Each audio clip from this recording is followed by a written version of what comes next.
story you are about to hear is true. Only the names have been changed to protect the innocent. Fatima Cigarettes, best of all long cigarettes, brings you Dragnet.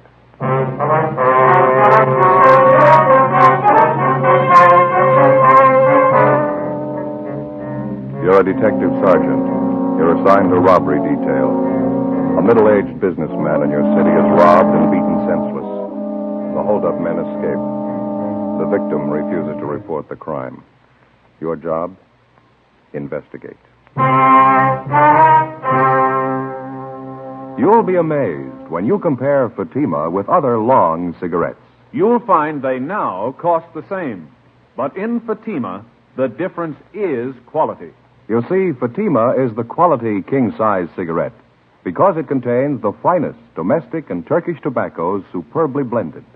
And Fatima is extra mild, with a much different, much better flavor and aroma than any other long cigarette.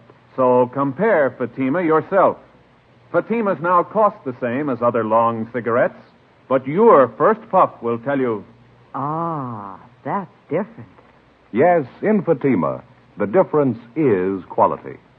Ask your dealer for Fatima, the quality king-size cigarette. Best of all long cigarettes. Start enjoying Fatima tomorrow.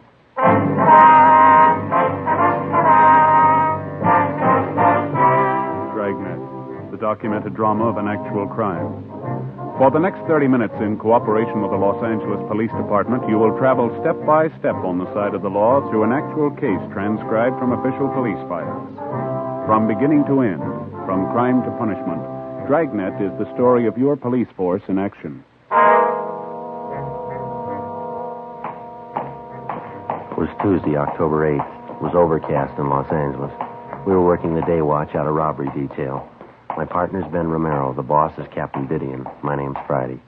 It was 11:23 a.m. when we got to 700 South Hill Boulevard, the Butler Accordion Studios. What do you think? Well, I don't know. It must be upstairs, I guess, huh? Oh, yeah, there it is. Main office, second floor. Yeah.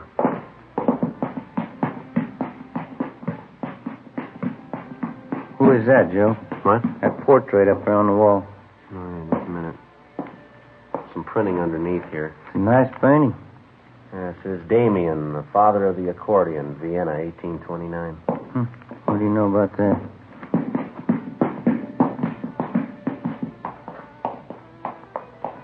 Must be it down there, huh? Yeah.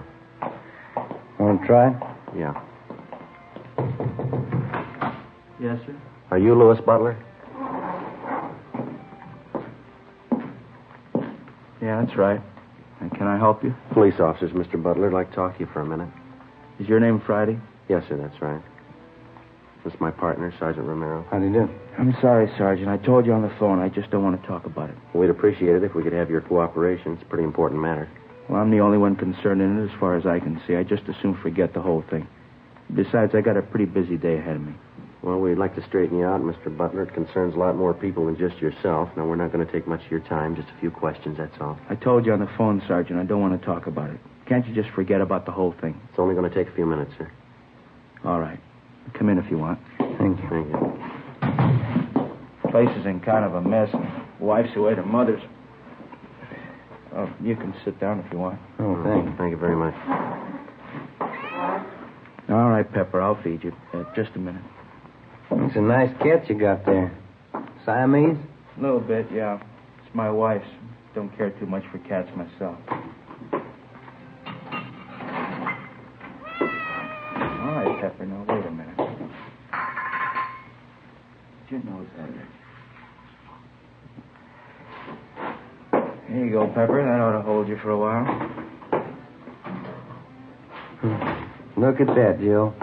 Sure goes for that milk, huh? Yeah, it sure does. You're going to have to make it fast, Sergeant. I got an appointment for lunch downtown. All right, sir. I'd just like to have you elaborate on what Dr. Hart told us. Is he your family doctor, by the way? Yeah, that's right. He had no business calling you in the first place. I told him I didn't want it to get out.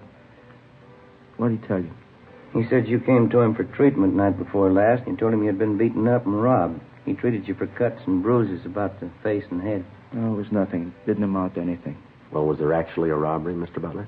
Believe me, Sergeant, it didn't amount to anything. I don't even want to go into it. How much did the robbery involve? Money, I mean. I'd rather not say. I don't want any fuss made about it. That's why I didn't report it. Just isn't worth it to me. We understand the hold-up men took more than $800 from you. Wouldn't you like to get that money back? I don't want to be nasty about this thing, but I was the one who was held up. Now, if I don't want to press the case, I don't see why anyone else should worry about it. It was my money. How about the beating that the thieves gave you? It's nothing serious. It's like I told you on the phone. I want to forget about the whole thing. Well, it must have involved more than just a few scratches from the looks of you, and the doctor had to treat you. Take my word for it, please. I'm all right. I don't want to press charges.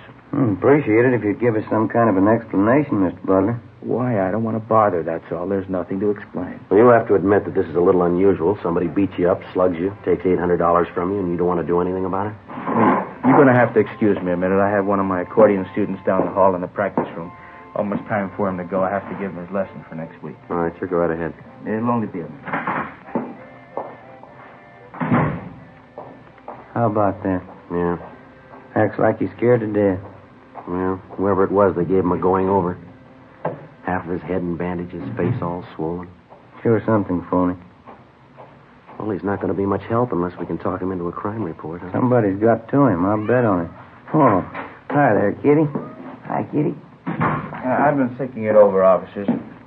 Sorry you had to come out here, go to all this trouble, but I just as soon forget the whole thing. I don't even want to talk about it if you don't mind. We don't mean to high pressure you, Butler, but we'd like some kind of an explanation. Well, can't you understand? I just don't want to make a big fuss about it. I'd like to have you go along with my feelings in the matter. It's my affair, isn't it? No, sir, it's ours, too. Half a dozen people like yourself have been beaten up and robbed in this neighborhood, all in the last 5 weeks. Now, if we can find the thieves, we can put a stop to it. We can make sure the same thing doesn't happen to your neighbors. Well, they're going to have to look out for themselves. I'm not getting tied up in a big investigation. The neighbors don't worry about me. Freddy goes a little further than that. Huh? You've been beaten up and robbed once. How do you know it isn't going to happen again? Well, it's not, that's all. I'll make sure it doesn't. How?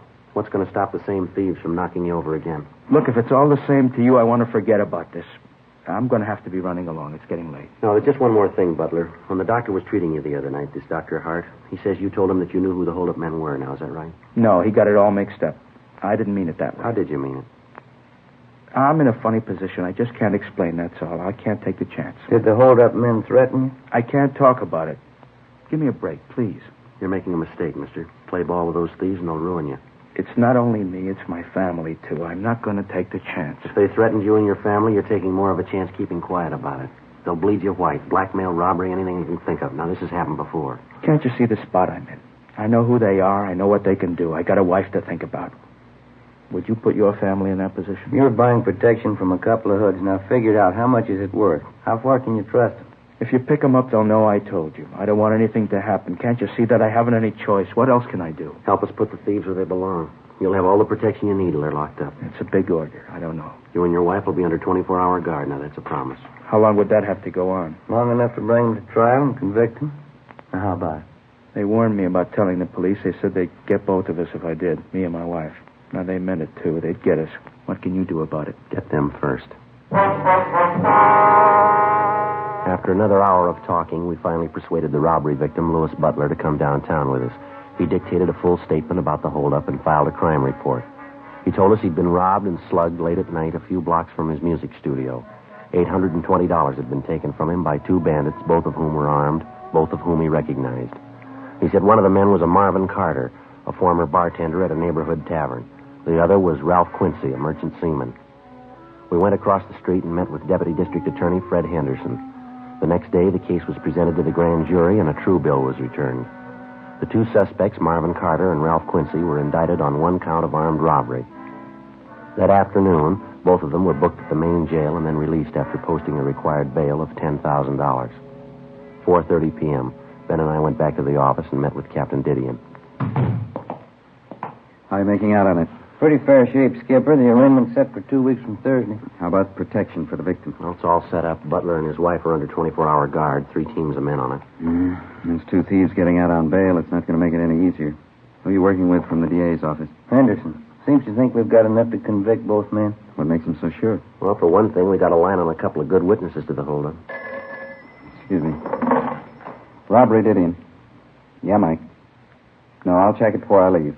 Right. What was that about witness? A man by the name of Bartlett runs a drugstore. He and his son were in the neighborhood when Louis Butler was held up. They're supposed to have spotted the two thieves running from the scene. Have you talked to them yet? Just over the phone. We've got an appointment with them at 6 o'clock tonight. Take their statements. I guess I don't have to tell you. Stay as close to this thing as you can. If we miss this time, we may not get another chance. You know as well as anyone how tough it's been reaching these thieves. Yeah. Well, we wouldn't be this far along if Butler didn't decide to cooperate and file charges. I wish I knew how many victims there are in this thing just like Butler. People we don't even know about, so scared they don't dare file charges. Guess there's a dozen of them anyway. I can't figure it. People hire a police force on salary to protect them and their property, then they turn around and try to make a deal with a bunch of hoods, buy them off. How far have you gotten on the hold-up gang? Well, how do you mean? The two men you've got tabbed, Carter and Quincy. Anyone else working with them? Possible, not sure yet. Both Carter and Quincy have juvenile records. That's about it. We're still checking on them.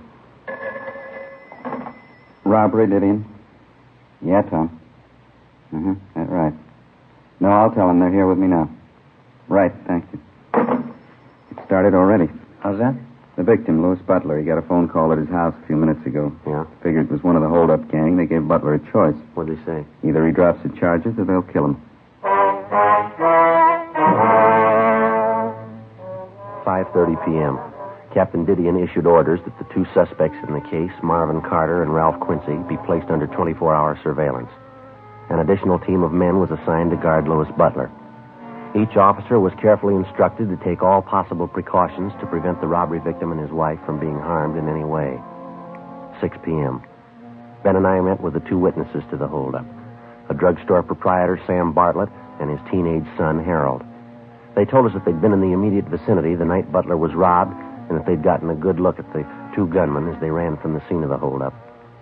Bartlett and his son, Harold, identified the suspects as Marvin Carter and Ralph Quincy.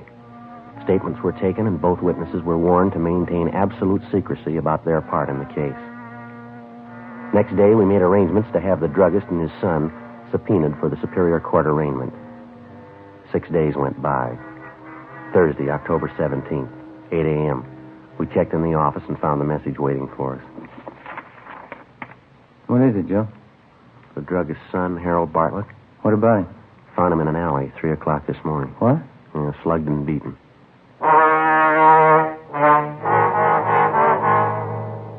Late that afternoon, Ben and I received permission from the doctors to visit briefly with our witness, 17-year-old Harold Bartlett. His injuries were painful but not critical.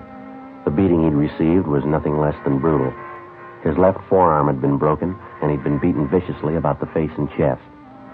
He told us that he was on his way home from a neighborhood movie just before midnight when two men jumped him from behind on a deserted street. Well, I drove around some, maybe 5 or 10 minutes. There must have been at least 3 men in the car. Why do you say that? Well, there were two in the back seat with me. Somebody else had to be doing the driving. And it had to be a sedan or a club coupe. I guess so, yeah. After we drove around a while, they stopped the car and then they began slugging me. Didn't say a word the whole time, just started slugging me. I asked them why. They just kept slugging me. I see. At first, I think they were hitting me with their fists. It felt like something a lot harder. A piece of iron or metal or something. That's when I grabbed the cloth off of my face and I started to holler. What happened then? Oh, I guess nobody heard me. Nobody came anyway. One of the men swore at me and grabbed my arm. Hit it with something. Sure sore. They didn't say anything to you all this time? No, not till just before they pushed me out of the car. It seemed like I was at that car for hours. When they started to talk to you, Harry, what'd they say? It was about that robbery my father and me saw. The one you talked to us about last week. What'd they say about it? I said, maybe this will help you keep your mouth shut.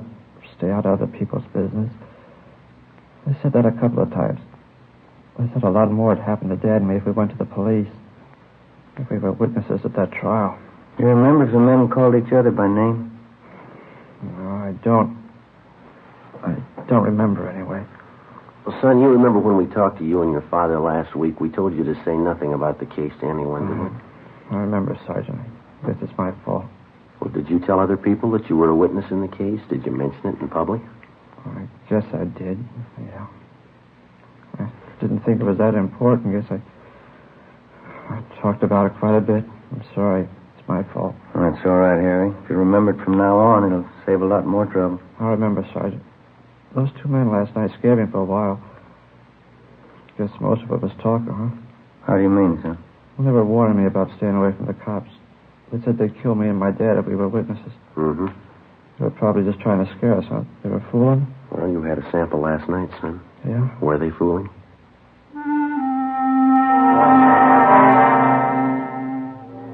After we left Harry Bartlett, we went back to the office and arranged for a 24-hour guard to be assigned to the teenage boy and his father. A thorough investigation of the attack on the boy failed to turn up any leads. On the surface, the two robbery suspects, Carter and Quincy, were not involved. During the week that followed, we heard of no further threats or attacks, either on the victim, Louis Butler, or the witnesses involved in the case. Ben and I worked with Deputy District Attorney Henderson, preparing the case against the two suspects. 2 days before the trial opened in Superior Court, we got an urgent call. Yeah, I know, but how did it happen? Yeah. Yeah, all right, Tom, thanks. What's the trouble? Couldn't be worse. No victim. What do you mean? Mr. and Mrs. Butler have disappeared.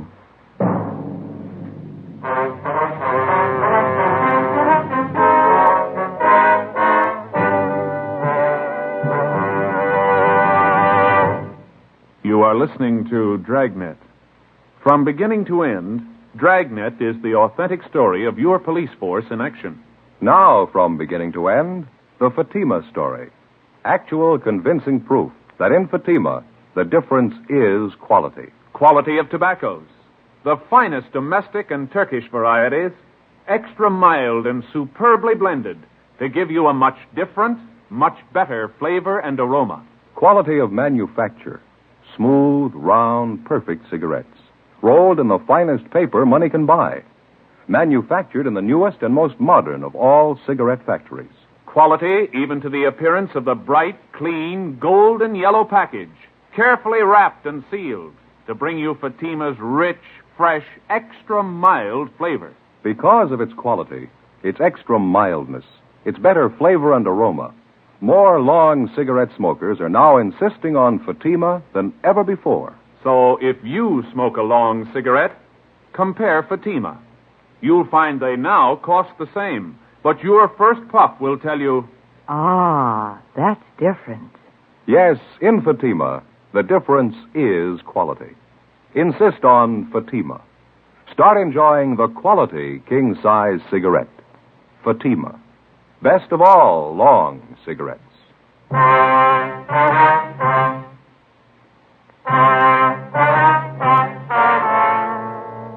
Tuesday, November 5th, 9 a.m.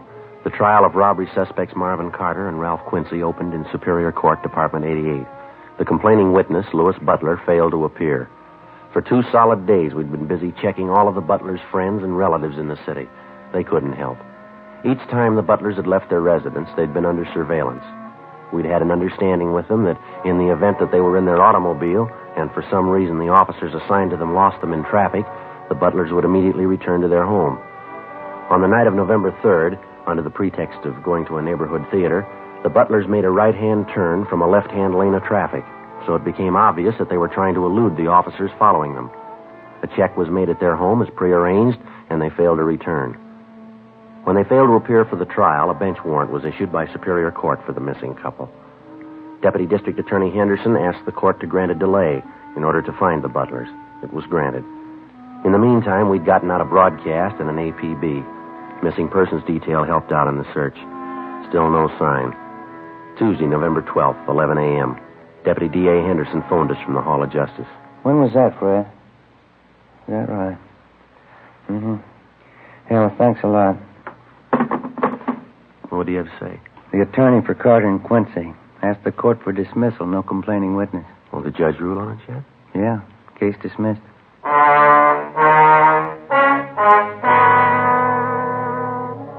No matter how guilty the two men might have seemed, there was nothing further anyone could do.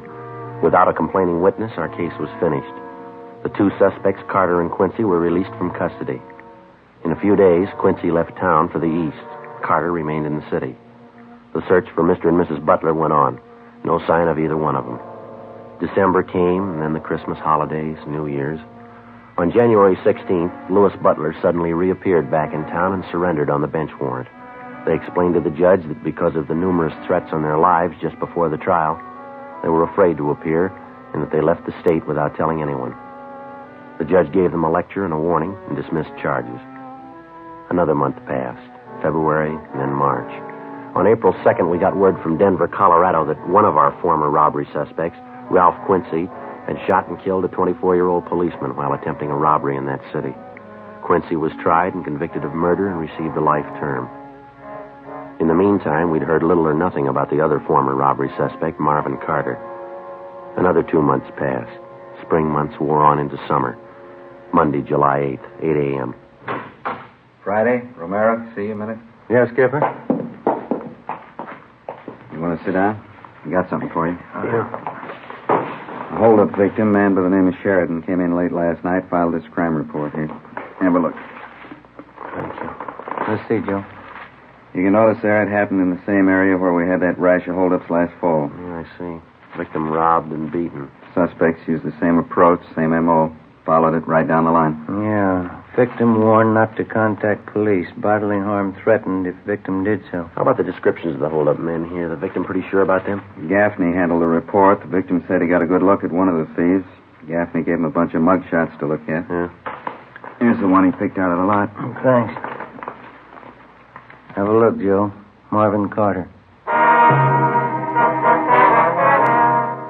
As soon as the robbery report had come in, an immediate check had been made of Marvin Carter's last known address, an apartment in the West Pico district. The landlord revealed that the suspect had moved at least 2 months before. We got out a broadcast and an APB on him.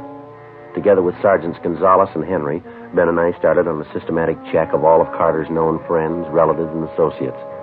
After that, we started on the places he was known to frequent: hotels, bars, restaurants. No luck.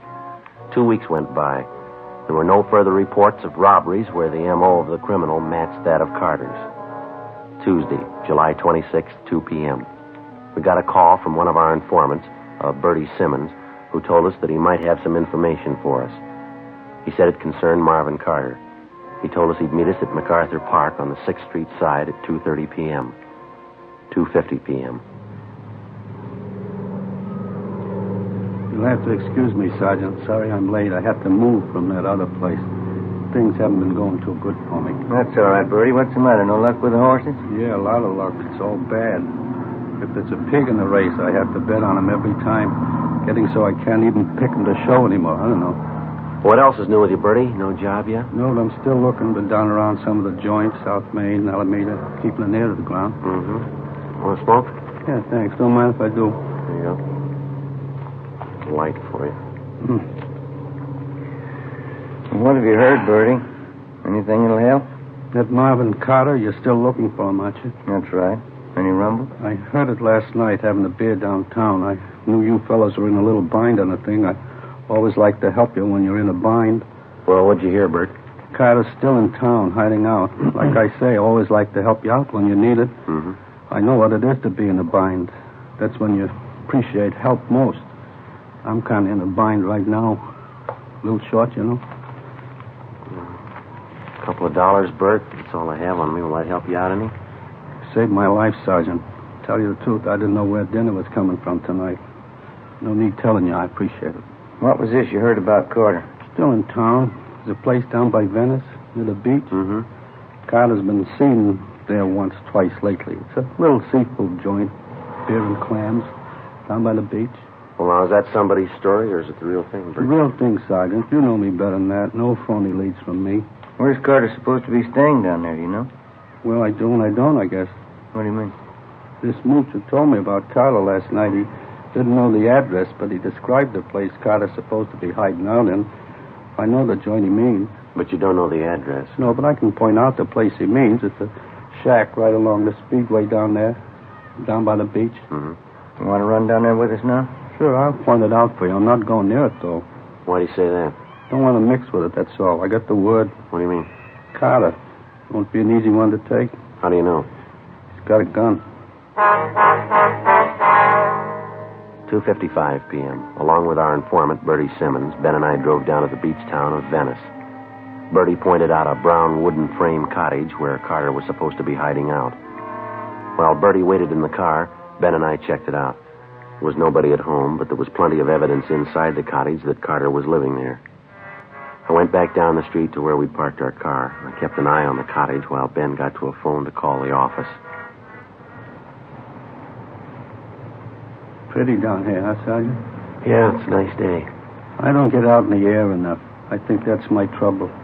Some of this good ocean air makes you feel like a million. Yeah. Did you notice the place where your partner went to phone down the street there? Yeah, what about it? You see the sign, beer and clams? Right over the door. Beer and clams? Yeah, Best in the city, I know. I've been there. Only great. Good beer for a dime, fresh clams. Nothing better. You like clams? Yeah, they're all right once in a while. What am I going to do if you two have to wait here all night? Well, we'll get you back to town, Bert. We'll figure out something for you. Hi, Ben. Did you get a hold of the captain? Yeah. Marvin Carter was picked up downtown 20 minutes ago. What? Yeah, he's driving a rented car. Traffic unit picked him up. Will they tab him on his description? Not at first. The reason they noticed him was because he was double parked on a busy street, and they pulled him over and got a better look at him. I did it. Any trouble with him? None at all. Got him booked at Main Jail. Say, that's sure too bad, and What do you mean, Bert? it's your case, isn't it? How long you fellas been working on it? Just about a year, huh, Joe? Yeah, just about. Coming all this way for nothing. You're ready to make the pinch, and somebody else does it for you. Must be kind of disappointing, huh? All that time, all that work. Well, Carter's in jail. That's the main thing. Well, I guess we better drive back in, huh, Ben? Yeah. Say, just a minute, Sergeant. No use coming all this way for nothing. What if you do me a favor? What's that, Bert? That sign down the street, What? the blue and white sign, beer and clams. What if you could drop me off right in front? Beer and clams? Oh, yeah, Bert, all right. Sure nice of you. Just like I was saying. What's that? No use coming all this way for nothing.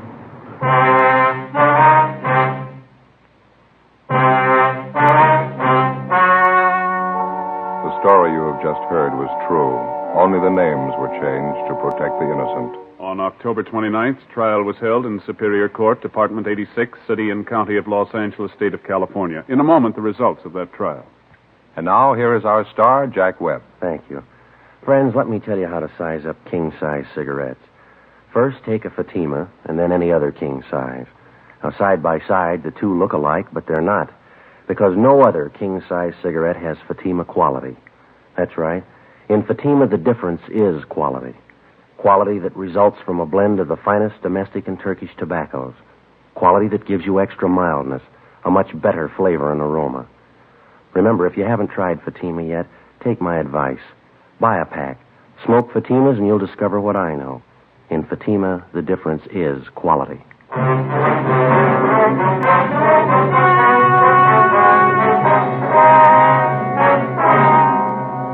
Marvin Lawrence Carter was tried and convicted on several counts of first-degree robbery and was sentenced to the state penitentiary where he is now serving his term. First-degree robbery is punishable by imprisonment from 5 years to life. Ladies and gentlemen, Miss Lyle Rooks, editor of Radio Television Mirror. The readers of Radio Television Mirror have chosen Dragnet, the favorite program of its type, for 1950. I am privileged to present the citation to you on behalf of the editors and readers of Radio Television Mirror throughout the nation. Thank you, Miss Rooks.